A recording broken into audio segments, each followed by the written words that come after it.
Welcome back to Montana this morning. Ag and weather together, and it's hard to believe, Russ, we're already talking about things with harvest. Absolutely. The 2013 harvest season is here. You know, the winter wheat is ripening across the region. The malt barley in this part of the world is about ready to be cut, and sooner or later the spring wheat.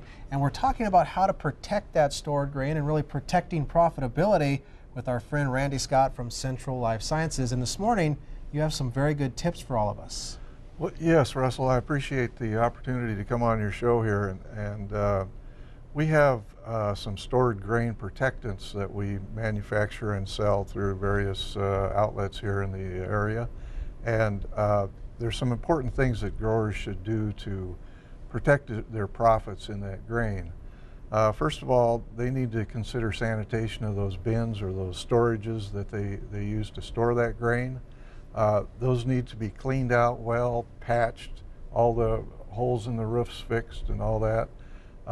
There's an old saying that went something like, if you can tell what grain was stored in that container last year, then it's not clean enough yet. So that's number one. Clean that out, clean out the weeds around it, and use a sanitation spray inside of it.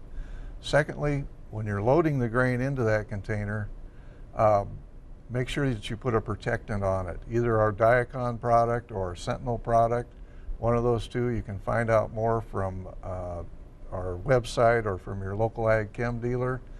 Those products need to go on the complete grain mass as it's going into storage, and it'll save any damage that are done from insects from that grain.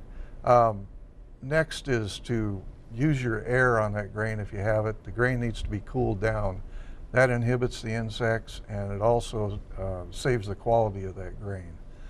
Last but not least is monitoring it. If you have that much money in that grain sitting out in that bin, you darn sure better keep an eye on it, monitor it, make sure that nothing's happening to it over that storage period.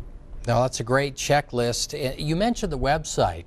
Where can they find more information? Thanks. It's at www.bugfreegrains.com with an S on the end of it, and they can find out all about our products there. Very good. Randy, thanks for stopping by. All right. Thank you. I appreciate it. So the $64,000 question out there is, what's the weather going to be like this weekend? I think things are going to begin to ripen even more. We'll talk about that when we come back in 60 seconds.